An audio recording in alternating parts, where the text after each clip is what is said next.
So I don't know how you mothers who are living in the West, and by the West I mean mainly the US, and you're living without your family members and you hardly have any friends and you're managing kids alone all by yourself as a mom.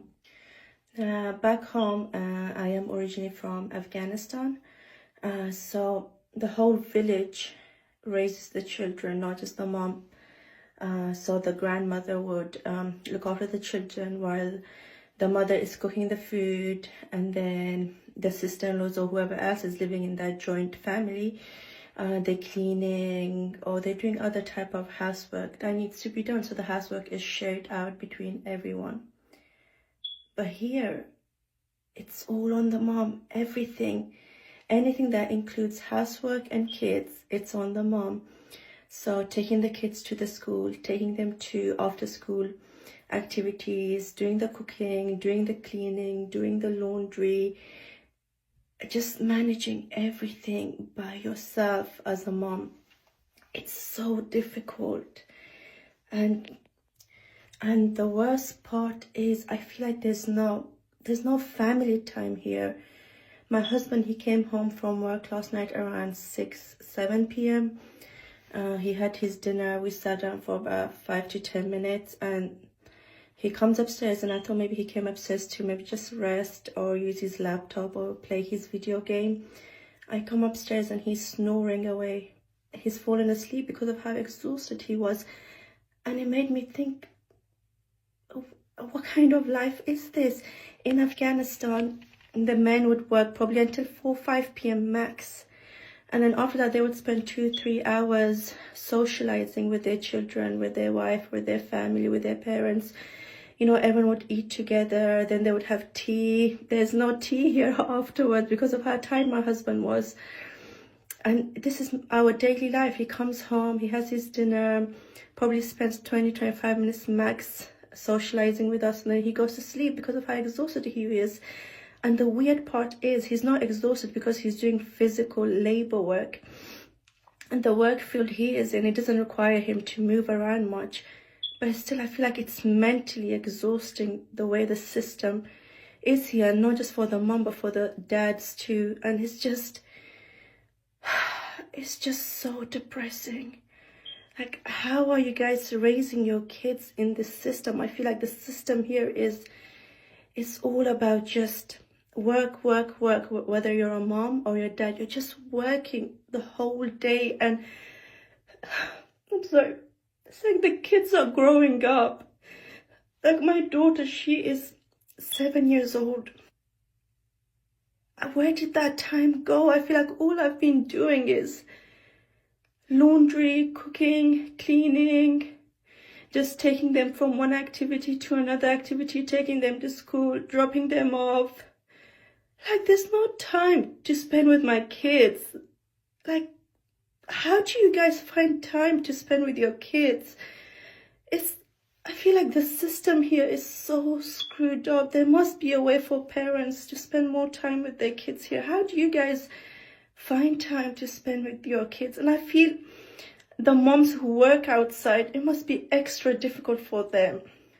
I don't know how you moms do it who actually work outside. You know, drop your kids off to school, go to work 9 to 5, pick your kids up again, and then come home, and on top of that, you have to do cooking, you have to do laundry, all this extra stuff. I don't know how you guys do it. I can't imagine being in a position of a working mom. I feel like mentally I would just break down. Like, the system here, I feel like is so screwed up for parents. There's no time to spend with your kids, quality time. I don't know how you guys do it. Shalom. Want to give all praises, honor, and glory to Yahweh, Bahashem, Yahweh Shai, Bahashem, Rakak, Wadash. Double honors to the apostles and elders of Great Millstone that's teaching us this truth. And shalom to the hopefully elect. Back for another video. I want to title this one, A Gulp from the Golden Cup. And I got this clip from GMS Get This Work 2. And, featuring this Afghanistan woman. You know, she's lamenting about the conditions of the West, just the oppression, that we have been experiencing as Israelites, you blacks, Hispanics, Native Americans, so-called blacks, Hispanics, and Native Americans for hundreds of years. And, she's sighing and crying for the wickedness, that is our norm. And I have no sympathy for these nations, because their forefathers have been a part of the oppression and the scattering and the, profiting off of you Israelites. And she's coming over here and understand that she has been lied to. Through the media, they portray that America is this, land of milk and honey, this golden place of opportunity, but this place is nothing but evil and wickedness and oppression, slavery, bondage. That's why the scriptures call this place spiritual Sodom in Egypt. Sodom for its abominations, it's sodomy in Egypt because it represents the house of bondage. I could say at least she's sighing and crying about it. Our people are so beat down, our men and our women, that we just accept it. We just we are to the point to where we've hardened and we endure it. But this woman, is coming from the East, and she's in her feminine, and she's not comfortable with this. She's pleading and crying and asking, trying to understand and fathom how our women do it by themselves. But it's not healthy. It's not the norm. But our people have been spiritually destroyed and mentally conditioned that this is life, to the point where our women take pride in this single and independent way of life, doing things on their own and actually rejecting and disrespecting their help. But a lot of these men are not men of the Lord, and they are actually have capitulated with the evilness of this land as well. So now you have the men of the Lord raising up, and brothers and a few of you elect sisters are sighing and crying for the abominations that are happening. So I got a couple points, just bullet points about some of the things she were mentioning. She was saying that back east, whole villages raised the children. Here in America, starting back in the 60s and the 70s, our children were getting taken away from us by the state. The man couldn't be in the house while the woman was fed welfare. The husband became the government. You see, we didn't get the luxury of building families and building wealth like these nations in the East. They're coming over here now and realizing that they've been lied to and the tables are turning. All nations are feeling the wrath of the West. They're experiencing the dysfunction, and they're not going to make it because spiritually and mentally, they're not built for this dysfunction.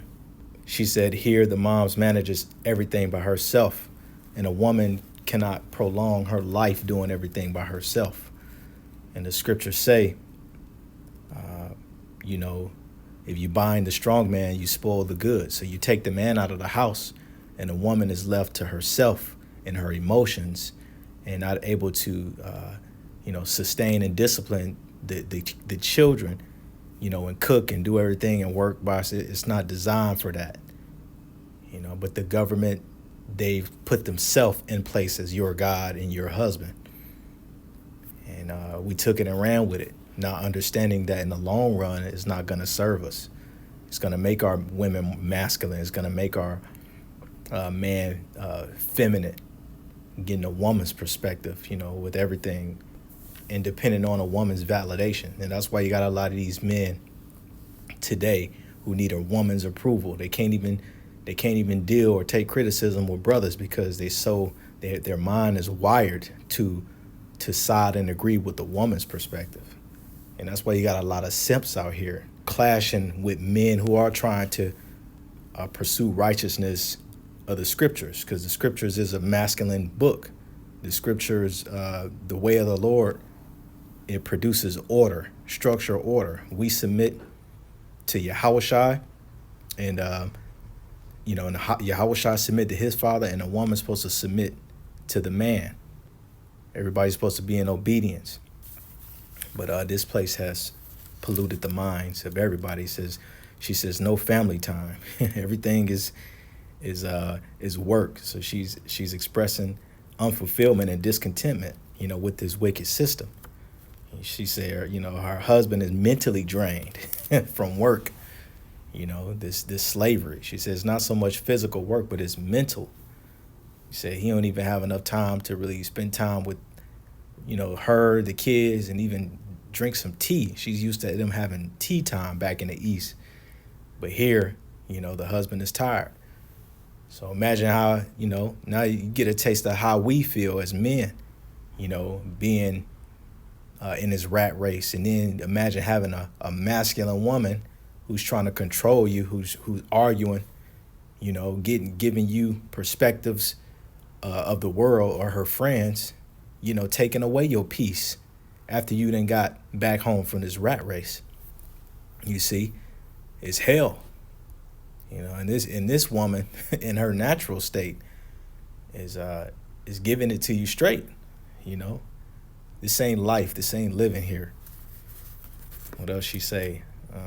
She said the system is depressing. She said, what kind of life is this? This ain't living, as Marvin Gaye say.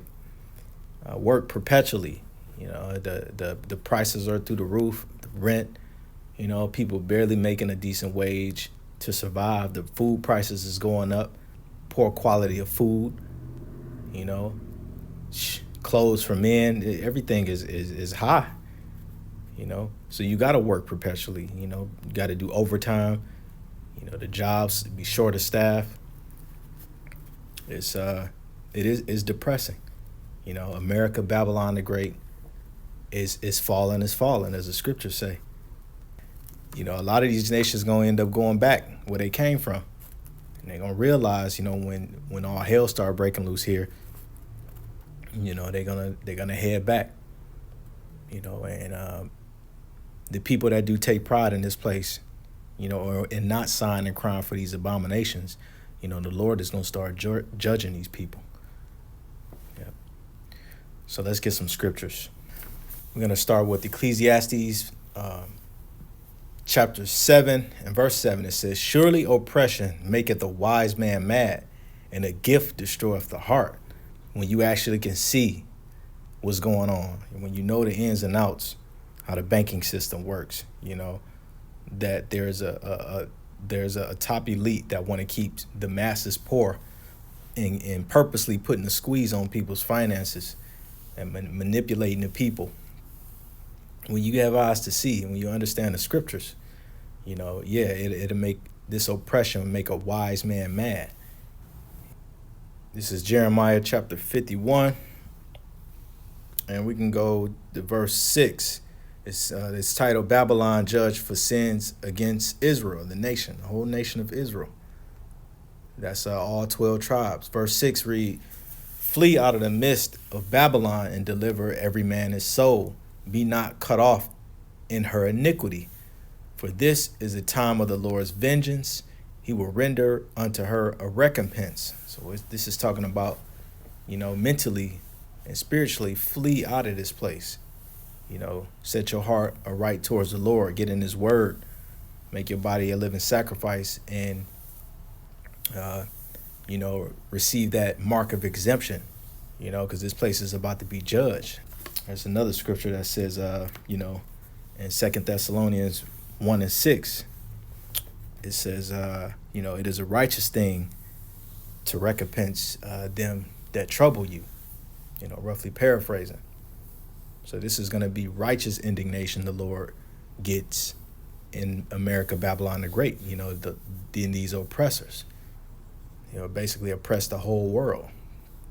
Verse 7, Babylon has been a golden cup in the Lord's hand that made all the earth drunken. The nations have drunken of her wine, therefore the nations are mad and drunken of that wine and this way of life, this oppression, this the lies, this Western way of life, these philosophies, this beast system, this revival of Rome, these these lifestyles, alphabet lifestyles and all that. The court systems, all the nations are mad. This ain't life. You see the woman is breaking down. She can't take it no more. She's probably dreamed of coming here to America. And that's how our people are just completely in a deep state of delusion and wicked, because this lady, she ain't been over here as long as we were born over here in the West, and she get here and she gonna let you know she feel it. This ain't living. So our people are wicked, because especially the women, they're not sighing and crying. They're trying to climb the ladder, spread that gap, get more ahead of their own man. The scripture says a woman shall compass a man. They trying to lengthen that gap. All the wickedness that's going on here in Babylon the Great, man. Ain't nobody crying and seeing nothing wrong with it. You don't vote for who they want you to vote for. They're gonna try to cast you out. And you can be voting for these people. Got wicked policies. These people don't care. They just want what they want. Very emotional. So this place got to go. Let's get the book of Revelations, chapter 17 and 1. It says the doom of Babylon, speaking of Babylon the Great, America. Verse 1, and there came one of the seven angels which had the seven vials, and talked with me, saying unto me, come hither, I will show unto thee the judgment of the great whore that sitteth upon many waters. These waters are the people. Many nationalities and many diverse different people are here in America, Babylon the Great. And the scriptures were written from the past to the present. And don't think that the Lord, didn't have America prophesied in the scriptures. Transatlantic slave trade, all events, that was true, are written in the scriptures. Verse 2, which whom the kings of the earth had committed fornication, and the inhabitants of the earth have been made drunk with the wine of her fornication. Like I said, these, idols, all these idol worshiping, the witchcraft, the pharmaceuticals, this is the wine. A gulp from the golden cup. And this lady has drinking a gulp, and she mad, she frustrated. And like all of our people should be mad, but they're in that delusion. They're drunk, so they're not gonna cry out. But the men of the Lord, the servants of the Lord, we're gonna cry out, and we're gonna be against this place, like the old prophets. They prophesied against nations and kingdoms and governments. So we're coming in that spirit. Let's see, verse 3. So he carried me away in the spirit in the wilderness, and I saw a woman sit upon a scarlet-colored beast, full of names of blasphemy, having 7 heads and 10 horns. That woman sitting on a scarlet-colored beast, that woman is America, and that beast is the revival of the Roman Empire. 7 heads and 10 horns represent NATO and the EU. And verse 4, and the woman was arrayed in purple and scarlet color, and decked with gold and precious stones and pearls, having a golden cup in her hand, full of abominations and filthiness of her fornication.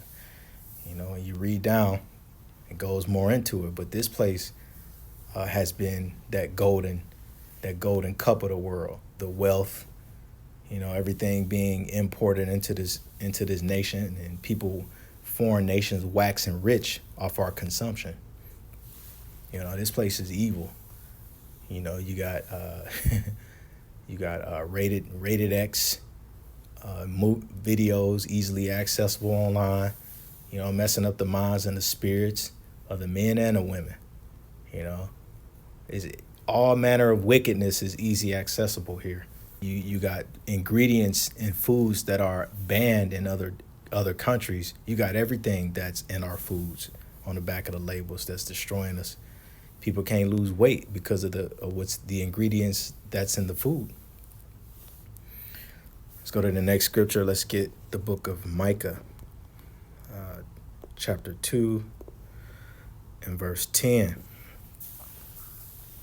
And it reads, Micah 2 and 10, arise ye and depart, for this is not your rest, because it is polluted.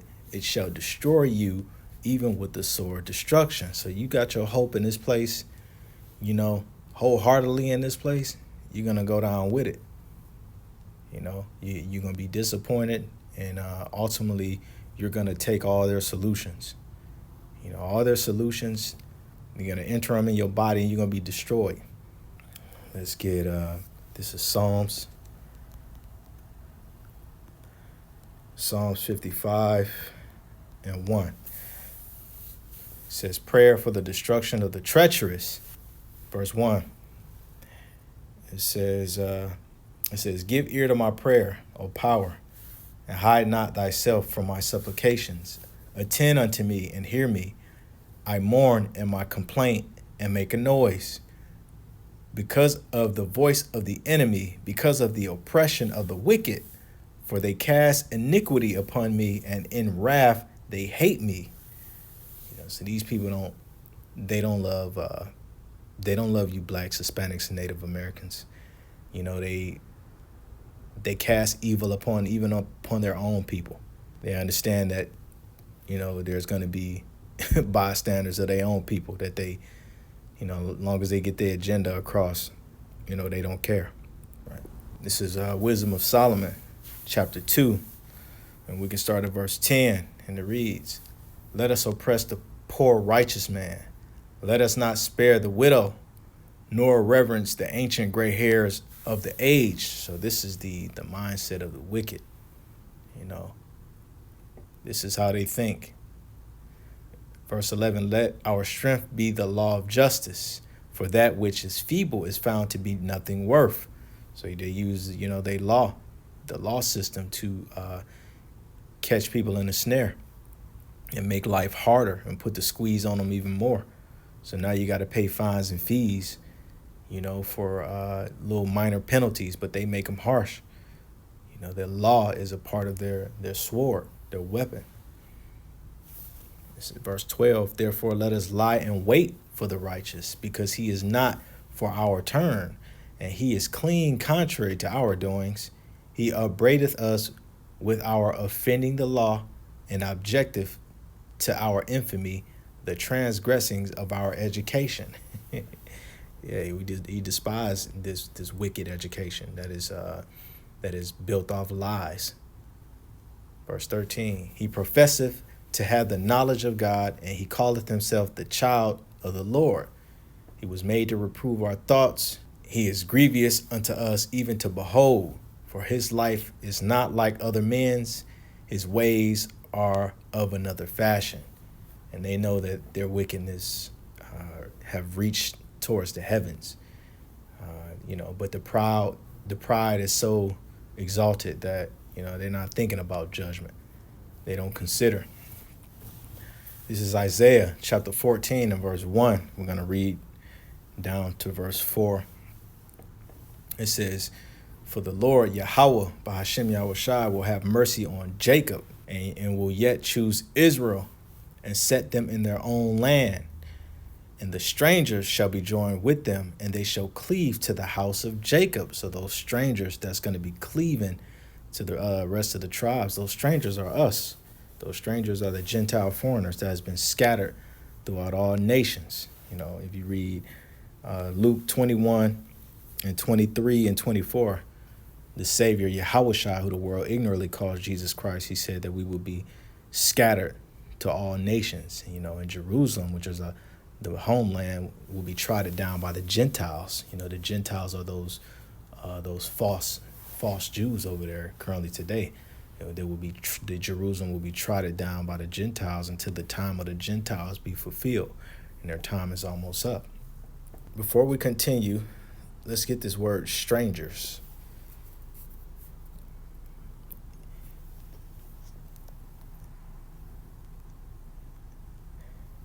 And it's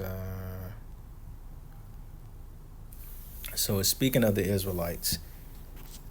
It says sojourner. Let's get it. Strong's H 1616. Gar. Gar. It says gar, but it means And the form sojourner. just below that, Geir. Geir. All right. So it says sojourner, a temporary inhabitant, a newcomer lacking inheritance rights of foreigners in Israel. Okay, foreigner, sojourner, stranger. And let's go back. Verse 2, and the people shall take them and bring them to their place. So that, and the people shall take them. Them is speaking of the heathen nations, and bring them to their place. Continuing on, and the house of Israel shall possess them in the land of the Lord Yahweh for servants and handmaids. So the nations are going into slavery. And they shall take them captives, whose captives they were, and they shall rule over their oppressors. And the book of Revelation says, he that leadeth into captivity shall go into captivity. He that killeth with the sword must be killed with the sword. So, everybody's not going to be, on equal playing field, in the kingdom. There's going to be a recompense. The Lord, he doesn't change, and he's going to keep his word. You blacks, Hispanics, and Native Americans, we have been servants.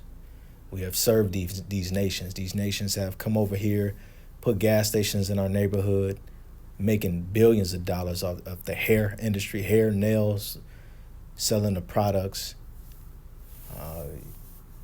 food, everything. These people have been profiting off of us, and we have been consumers. And they have been able to come and build plazas over here, gas stations, in the areas where we live, and flourish, and move outside of the neighborhoods and come right back in our neighborhoods for business. Gas stations selling you unhealthy foods, liquor stores. So these people have been they have been a part of our demise, a part of our not being able to flourish as a people. So they've conspired, with the number one oppressor, Esau Edom, the self-proclaimed white man. Verse 3, and it shall come to pass in the day that Yahweh shall give thee rest from thy sorrow and from thy fear, because that's the state of our people. We've always been in that state, sorrow and fear, hopeless, and just through. And from the hard bondage where thou was made to serve. Verse 4, that thou shalt take up this proverb against the king of Babylon. And the king of Babylon, and these are the elites that's controlling the strings of this place. And shall take up this proverb against the king of Babylon and say, how has the oppressor ceased, the golden city? And that golden city is Babylon the Great, America. I also wanted to get, that word stranger in verse 1. I wanted to, just for edification's sake, I wanted to go to Exodus chapter 2 and verse 22. And it's where Moses was actually a stranger. So this is also the same Hebrew word, gar. Let's read Exodus 2 and 21. It says, and Moses was content to dwell with the man, and he gave Moses support his daughter. Speaking of his father-in-law. Verse 22, and she bare him a son, and he called his name Gershom. For he said, I have been a stranger in a strange land. So let's get this word, Gershom. It says foreigner. Firstborn son of Moses and Zipporah. So he named his son. His son's name means foreigner. Let's go back. So let's get this word stranger in verse 22. This is gar. Same thing. Yep. Sojourner. Foreigners in Israel. And Moses was an Israelite. So now, I want to get one more. Let's go to Isaiah 60 with this word stranger. Now, this word is pertaining to the nations, the heathen. Isaiah 60 and 10 to 12, it says, verse 10 reads, and the sons of strangers shall build up thy walls, and their kings shall minister unto thee. The word minister means to serve. So these nations are going to serve the Israelites. Minister unto thee, for in my wrath I smote thee, but in my favor I have had mercy on thee. He's going to have mercy on the Israelites. So let's go. This is a glorified Zion. Verse 10. So, therefore thy gates, verse 11, therefore thy gates shall be open continually. They shall not be shut day or night, that men may bring unto thee the forces of the Gentiles, which are the other nations, and that their kings may be brought. For the nations and kingdom that will not serve thee shall perish. Yea, those nations shall be utterly wasted. And the law, the righteous law, will be going forth throughout the whole earth, in the kingdom. So the law is not going forth out of Jerusalem right now. That's how you know that these are not the people in the land. Let's get this word strangers, talking about the other nations. So see, what word is it? All right, so this is this word strangers. It's a different word. It's pertaining to the heathen. It is Strong's H 5236. Nechar. Nechar. It says Nachar. It says foreign, alien, foreigners, foreign gods. Yeah, because all the nations, they don't worship the God of Abraham, Isaac, and Jacob. They got their own gods. The Canaanites, the Ammonites, all the other nations got their own gods. The Lord is not dealing with them. Let's go down. You see right here in the Strong's definition, it says foreign, or concretely a foreigner, heathendom, alien. This is talking about the other nations. You see, this is not talking about Israelites in this context. So the nations are going to be serving the Israelites. This is Jeremiah chapter 30 and 16, and it reads, therefore all they that devour thee shall be devoured, and all thine adversaries, every one of them shall go into captivity. I got to repeat that.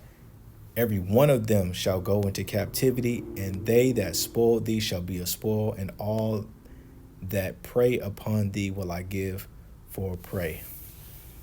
I'll read 17. For I will restore health unto thee. I will heal thee of thy wounds, because we are a wounded people. It says, saith the Lord Yahweh, because they called thee an outcast, saying, this is Zion, whom no man seeketh after. And when we were in our perpetual state of oppression and beat down as slaves, none of these nations came to our rescue. People benefit off of our downfall, off of our captivity, off of our bondage, off of our ignorance. Nobody came to see how Zion was doing. This is 1 Maccabees chapter 2 and verse 7. It says, he said, woe is me, wherefore was I born to see this misery of my people and of the holy city, and to dwell there when it was delivered into the hand of the enemy, and the sanctuary into the hand of strangers. Her temple is become as a man without glory, just like us men right now. We don't have our glory. We are looked at as the scum of the earth, the Israelite man. Nobody respect us. So that we our only hope is to come back to the obedience of the Heavenly Father and His Son, Yahweh, Bahashim Yahweh Shai. We don't have our glory. Verse 9, her glorious vessels are carried away into captivity. Her infants are slain in the streets. Her young men with the sword of the enemy, and the modern day sword is the gun. Verse 10, what nation has not had a part in her kingdom and gotten of her spoils? This has been a gulp from the golden cup. Shalom.